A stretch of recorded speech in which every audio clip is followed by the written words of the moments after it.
far as today's presentation, it's focused specifically on IPA within the context of using it for HCM, and we're going to look at both S3 HCM and global HR, and maybe compare some of the differences and how it gets deployed in those two.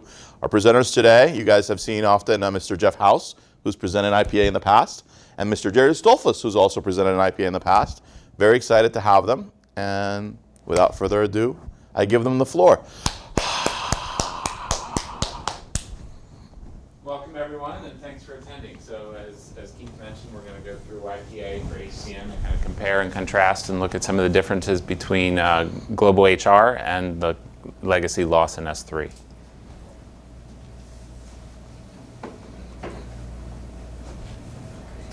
There you go. All right, there we go. So just a brief agenda of some of the topics that we're going to talk about today, and we'll go through all this. And as Keith mentioned, as we go through these items, if you have questions, please type them into the chat, and we'll get to the end, the questions at the end. Jeff? Keith, do you want to do the About RPI? Sure. He does it better than anybody else, so I don't want to steal his thunder. Here at RPI, we really like working with Lawson. In case you're not familiar with us so far, we've been around for a very long time.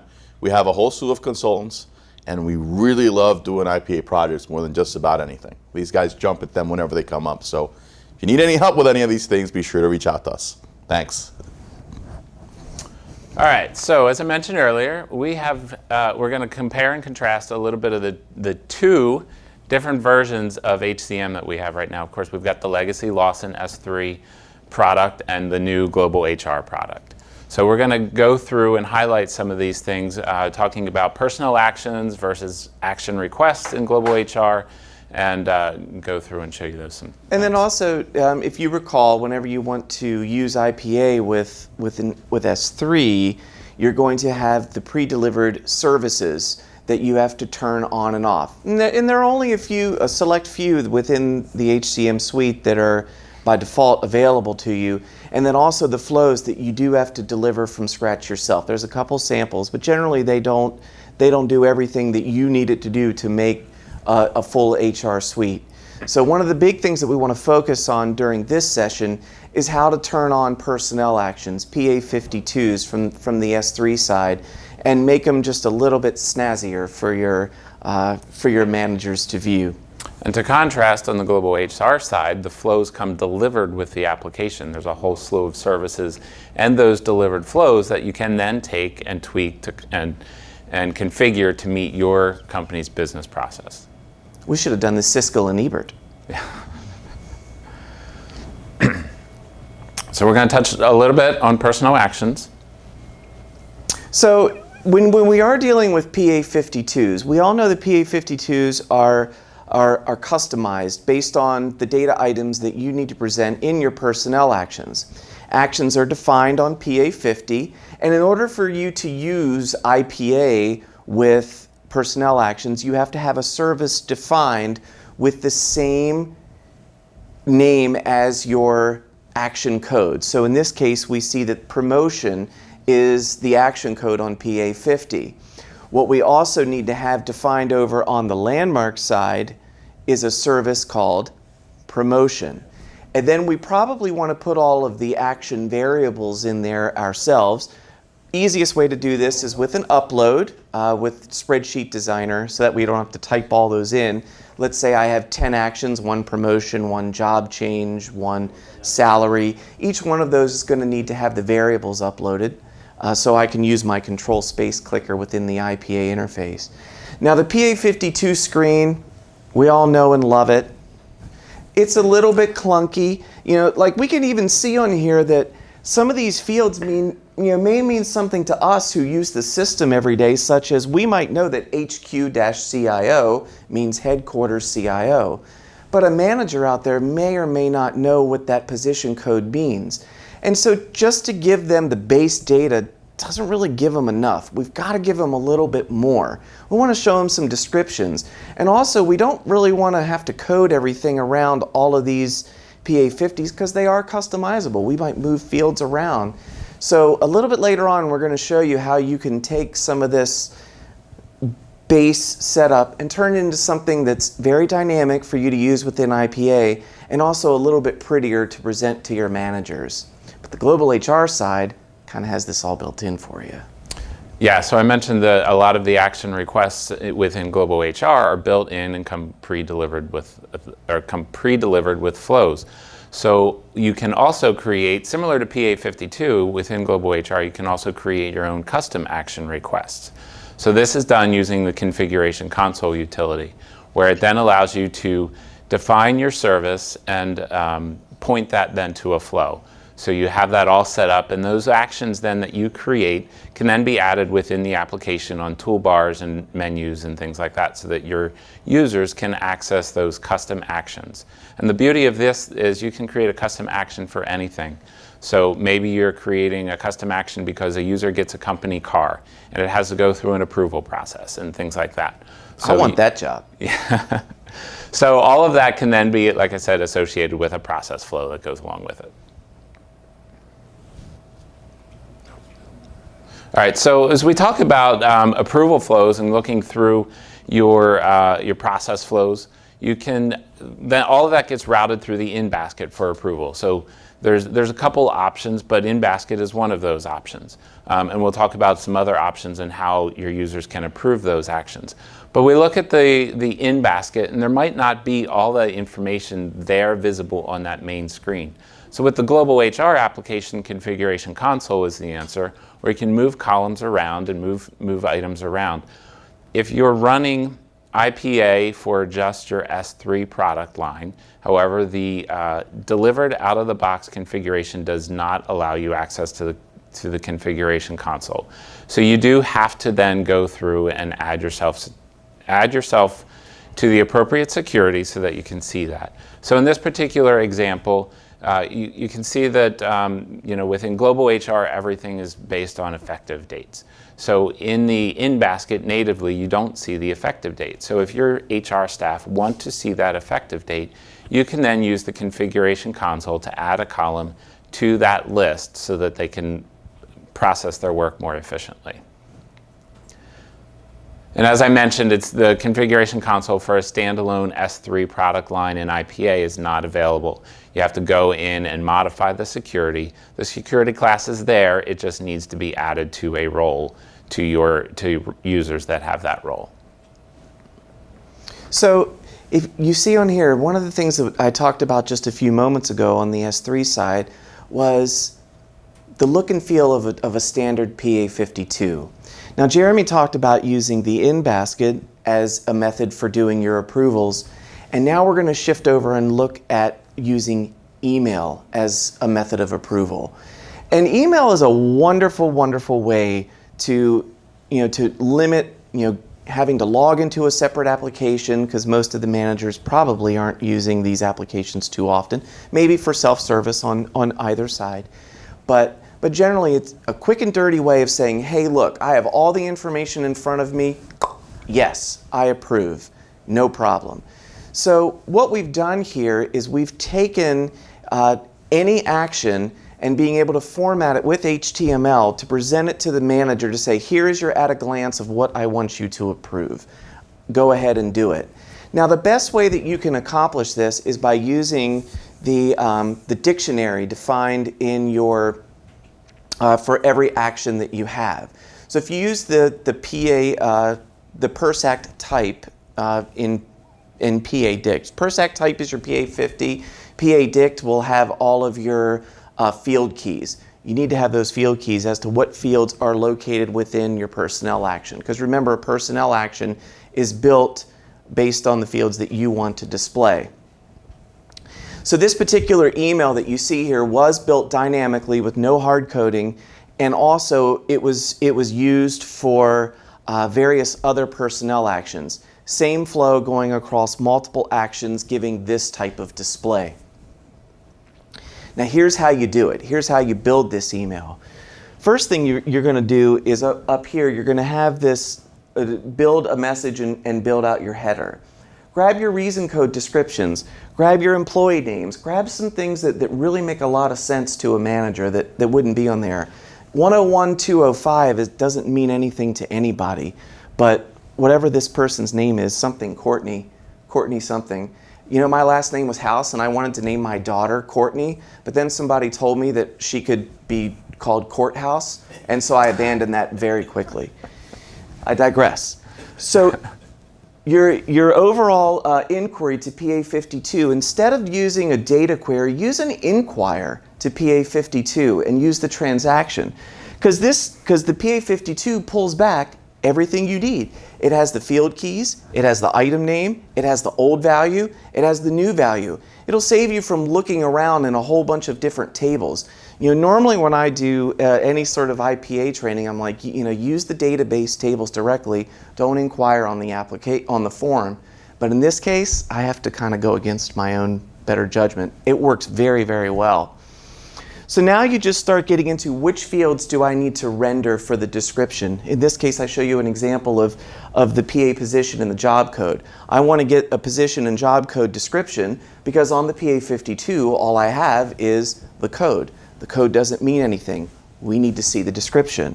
So for each field that we want to describe, the way I've coded it, is that we go through and do a query of that and then build the descriptions on top of the codes for that end display. Once we're all done getting all of our displays, then we just have a JavaScript block that's going to go and build the HTML rows dynamically in that table. So this particular block of code really works for just about any personnel action that you're going to do. You just have to plug and play the variables. So a big part of personnel actions then, of course, is the reason codes. So why was something done? Why should a manager approve this? Or why does a manager reject it maybe? Or somebody in HR is rejecting it. So we look at reason codes. In global HR, those reason codes are pretty much built in by subject. So when I refer to a subject, I'm talking about what that action is. So there may be a subject for terminate. There may be a subject for adding work assignments. Those subjects, like I said, are all built into your product line and available to you. Now, starting with one of the later releases of Landmark, it's 10.11 CU28, reason codes can now be required when a user action node in your process flow is included. So that's even if the user responds to that action via an email. So they click on that button in the email, it launches a web page. You can have them authenticate or not, and then it prompts them, if you set these options, it prompts them to enter a reason code and an additional comment. So maybe you want a reason code to be required for a reject action. You don't necessarily care for approve, but maybe for a reject. You can now go in and require that based on which specific action that they have taken. And then on the S3 side, as we can see, we have a blank subject screen. And I've been asked numerous times out there, you know, gosh, I'd really like to be able to use this. I want my managers or people doing these approvals to have to type in a reason why they rejected it and send it back to the user, store it in the database somewhere, just do anything. And it always comes up blank. So how do I get to where I can use this functionality? It's like a little carrot above you and then just saying, no, you can't have it. We're going to show you how to do it in just a few minutes. You know, as I mentioned, the reason codes are built into GHR. It's part of the product line. It's part of the environment. They're there. You can add new ones that are ones that are missing that you have custom. And there is a way then, as Jeff's going to show you, so to create an additional subject. Help, I'm still on S3. How do I do this?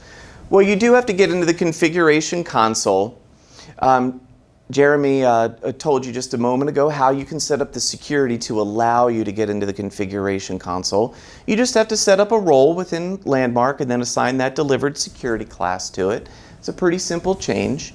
But here what we're going to do is we're going to add our own custom reason codes. And this works for GHR too if you wanted to add your own subjects. The pre-delivered subjects come in a file in the Landmark system, but we can also add additional subjects if we so desire. And where that would become useful in the GHR is if you're creating your own custom action requests and you want a custom subject to go along with those custom action requests. So here's how the screenshot that you would use for Configuration Console to make this happen. It's pretty simple. Start, configure, application, and then data, and then click on the data area. And then you would just add a subject down here. And then for us in S3, a simple subject of S3 might be adequate. We might want to add more if we want to, but really what's going to drive this is your decision. Do you want to use reason codes? Do you want to track a bunch of things by subject? How much do you want to query into Landmark to get these subjects tied to reason codes, tied to comments back? That's purely your decision. The way I've set it up at a lot of places is that we've just created one subject and then had one or more reason codes, but most people are really interested in the free text comments for these approvals.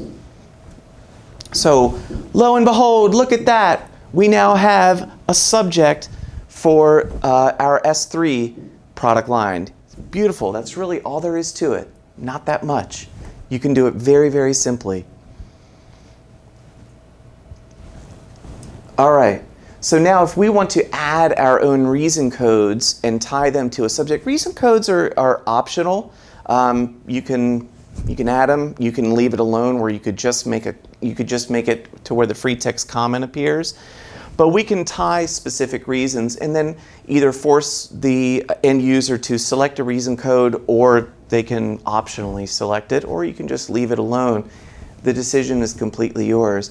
And one of the things that me as I'm navigating in the rich client, especially somebody coming from S3 who hasn't had as much GHR as my cohort here, I love using the start search box up there rather than clicking through all of the things, which is why I lay all this out here for you. So then all you'd have to do in that search box is type action, and then it'll pull up what you need to do to access this particular piece. And on the global HR side, this would be the same path to add additional reason codes, and you would see all the subjects there listed to add them as well.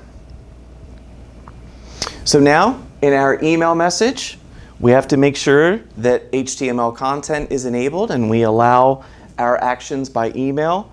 The contents of this is on the S3 side. This was our dynamic table for that personnel action. We just built it in one variable. We plop it in. And then that's what's going to end up going out to the user. They're going to get something like this in their email. It's that exact same screen that you saw, but now they have the approve and reject buttons at the bottom. This has everything that's been laid out on our personnel action ready to go. Hopefully I can look at this and make a decision. But if I do decide to take an action, of course I have approve and salary out of range. You probably wouldn't do that. But go along with it. This is the button that they would get for a reason code. So we've said that make a reason code and or message required, and then the user would get this box in their web browser. They fill it out, say OK. Then we can intercept that message and return it back to the user, store it in the personnel action fields, store it in Landmark. We can store it anywhere we want, but we have that captured data. Right, and if you choose to make those required, the reason code and the message itself required, process automation, when you click on OK, will not process the action. So it will require that then. So we're going to touch a little bit on S3 self-service first, and then we'll get to employee self-service.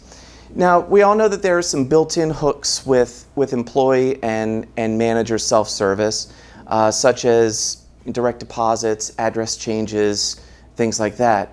But if you want to customize your self-service just a little bit to allow it hooks into IPA, you can go into the ESS code.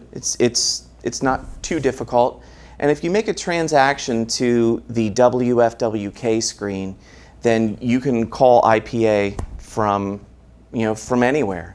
So for instance, one of the things that we may want to do is whenever an employee adds a dependent, maybe has a life event, benefit change, name change, just anything that may not already be natively hooked into self-service, let's intercept that data and not update the system immediately. Let's pass some of that data into some IPA variables, let the flow go through, send it through for approval to the manager, and then when the manager clicks the appropriate action, then we make the transaction into the system. Instead of making it immediate, and then us as HR reps or whoever have to go and do reversals or change the data. Let's leave everything the way it is. If I decide that I'm going to take my wife's name, then they probably want some proof that I'm really going to do that first. So we don't want to change my name in the system, have my paycheck be to a non-legal name, then have to change it back. Creates all kinds of nightmares. No. Not at all. Manager self-service, kind of the same thing. All kinds of different ways that we can hook into IPA. A lot of it's a little bit. A lot of it's a little bit. It's really customizing your ESS and MSS code, and don't let that intimidate you too much. How often do you update ESS? You're not really installing updates that often. If you modify your HTML or your JavaScript libraries within S3, just back them up and restore your changes. It's not really, it's not as taboo as it may seem. But with managers, it's the same thing as employees. All kinds of different ways that you can hook your manager self-service application into IPA. So a lot of talk about S3, and Jeff keeps mentioning, well, you have to go in and modify your ESS code and tweak that. So you have to have the HTML, JavaScript knowledge to be able to do that, and you have to understand the pretty extensive object library that's within the employee self-service code. And you do run the risk, of course, if you take it at an employee self-service patch, you're going to have to reapply all of your customizations. So with Global HR, we touched on this a little bit, but this is kind of an eye chart intentionally, but just to really show the flexibility and the functionality that's built into the Global HR application. All of these are services and actions that are defined within the system that you have available that can trigger a process flow. And as I mentioned earlier, if you don't like any of these and you need more, you go into Configuration Console. You're not changing code. You're not having to understand JavaScript and HTML. You can go in through Configuration Console and add those things. The best part about that on the Global HR side with Configuration Console is an upgrade. Configurations will persist through an upgrade because they're not modifying the base code. It's a loss and pattern language which sits on top of the base code. So you're configuring the system. You're no longer customizing the system. So there's a few other goodies that we thought we'd highlight here. The next one being so one of the things that people often ask for is, how do I get my users into the system? I have a new employee coming on, I have a rehire, I have terms, I have people moving statuses. How can I get these accounts to work? Especially now that I have both S3 and Landmark, and I have to use ISS, and I've got to update RM, and I've got to update the actor. What is an actor? What's a PFI? I mean, all these things. Everybody still has a little bit of confusion with that. Well, you can do it through IPA. Remember, ISS is a tool that just synchronizes both systems. If you always have the option of manually adding into Loss and Security Administrator and adding into the rich client and modifying the actor. If you want to do the manual steps both ways, have at it. But ISS allows you to keep that in sync. But you can also just perform all of those transactions with IPA. For instance, if I have a change in an employee, somebody's hired, maybe I go out and see, does that employee already have an account? If so, then I just need to enable it. Maybe remove all their old security roles and then just assign them the base. Everybody's an employee. They need to access their employee self-service or employee space information. So I'll give them the security roles to do that. I already know their identities. I can allow them to log into the system. Day one type of things. And the best, another good case for using IPA to automate your user security and roles and groups when we talk about security. you know about your employees. You know this employee is a supervisor, so therefore they should have the manager self-service role, or in the case of global HR, they should have the direct supervisor role. You can modify that, you can monitor that with an IPA. So maybe it's something that's scheduled to run nightly, and it looks at your supervisor structure and changes employees' roles based on what their current position is. And that could hold true for somebody moving into a materials management position on S3. Then you're looking at that and you're saying, okay, well, they're in materials management. I know they're in this department. That's our inventory department, so I'm going to give them the inventory security roles. And that can all be automated through S3, or through process automation. And we have a good example of this, like with a little bit of detail so you can see a flow in the interface presentation at 1 o'clock Eastern. Talk a little bit about job requisitions. So in S3, we had the PA42, which not too many people used. So you'd have to create a job rec, you'd have to tie an applicant to a job rec, and then you'd have to hire them. So you can run job recs through IPA with S3 using PA42, but I do know that that's not been utilized in too many places. And with the global HR products, specifically with the talent acquisition module, job requisitions is, again, it's a built-in feature of the application, and including the process flow for approval of that job rec itself. So you launch a manager creates the job requisition and submits it for approval. It then goes through all your approval levels before it ever gets sent over to the recruiters to post that job. And then once it is posted, of course, everything's automatically linked and tied with the candidates that actually apply for that position then. The 834, so benefits. In S3, we really don't have anything. So several years ago, I pinged a user group, some representatives from the user group in the HR world, just to see how people were actually doing this extract, sending benefit carrier data. Painful process. It went from using process flow to using straight up database utilities to extracting it to an access database and creating a report and formatting it and sending it over, and just kind of a very painful process. Now that the benefits module is moved into global HR, they've included an 834 utility interface, basically. And that did sort of exist in S3, but it was a little tricky to set up and it required some extra pieces and services. The interface from the global HR product is a couple screens to set it up, and within your plans, you got to make sure that you enable the 834 output option with the appropriate benefit plans.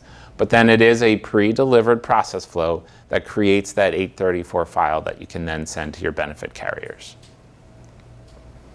And in that crazy format that I would not want to have to write out. So now we're going to bring back up Keith to talk about the IPA Symposium. Yay! IPA Symposium 2017. So, hi everyone. Thank you for attending so far. We're going to let Jeremy and Jeff do some questions. But first, we want to talk about an activity we're scheduling for later in this year, an IPA Symposium. The genesis of this is that whenever we do these weeks of webinars, the IPA webinars are always the most well attended. In fact, I think we had over 105 people attending this one today. Thank you. And we have a couple hundred signed up for 1 p.m. today, where we're going to talk about using IPA as an interface engine. Apparently, there's a lot of interest in that. And one of the things that we know from interacting with the folks that attend these is that there are a lot of very sophisticated users out there that know quite a bit about this, right? And we think to ourselves, we're always sharing the stuff that we know.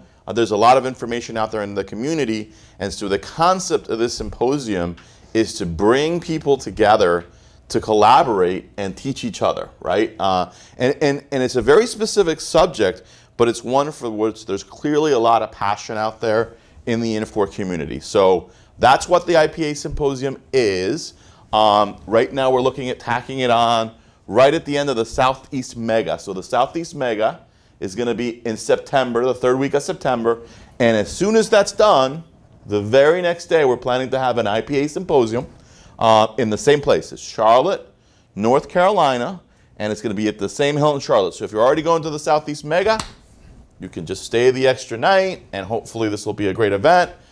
If you are not from the Southeast Mega user groups, you're welcome to attend the IPA Symposium. You're also welcome to attend the Southeast Mega meeting, which generally gets a couple hundred attendees and some great presentations from all vendors. So I encourage you to check that out. It's one of the best values, I think, in the Lawson user group community.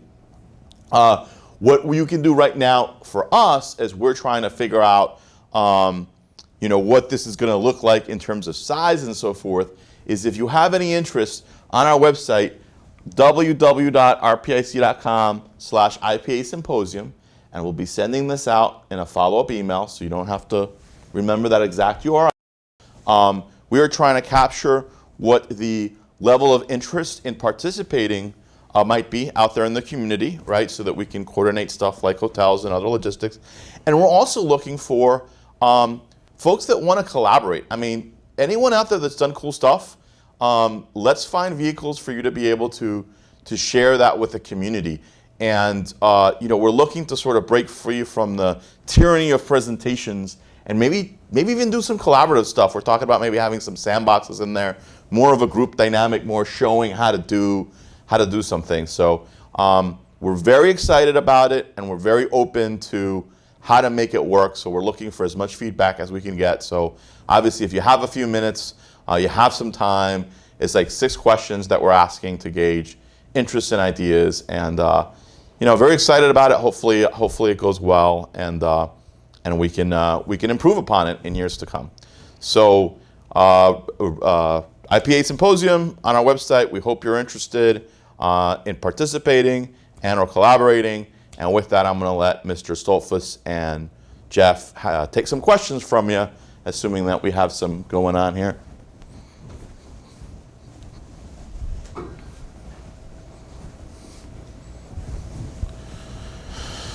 All right.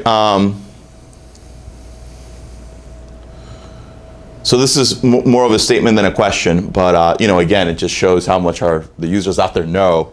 It says users added to LSF, LMK separately don't show up in ISS until a sync is performed. And we're going to cover this in our interfaces session, but I'll go ahead and answer your question right now. If you go into SSO config, there's an option that says manage search indexes.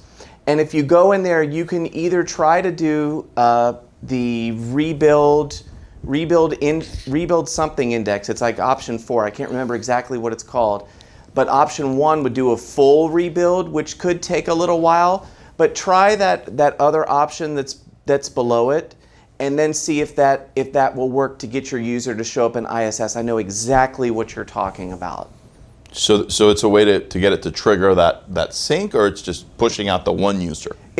So ISS uses a different caching system than LSF or Landmark. So what happens is when you use IPA to add a user to S3 and Landmark, then you go into ISS to manage that user. For instance, IPA does the bare minimum, and then you're going in and adding specific security roles to that user. You search for that user in ISS and nothing comes up. You have a name like Stoltzfus, which is going to be probably the only one in your organization. Stab. Then he's not going to show up. You're going to get 0 results. And then what they were saying is that you've got to perform a sync to get that user in. But if you go into SSO config and manage that, you can. Another thing that you could also probably do is kick off a list-based sync daily to accommodate that. I hope that answered your question. Yeah, definitely let us know if it doesn't answer your question, and I'm going to give it a minute here to see if we have any others.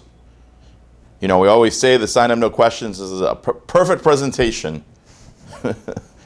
All information conveyed. All right, so with that, I think we're going to go ahead and wrap up. Once again, I want to thank Jeremy Stoltzfus, Jeff House, great presentation today.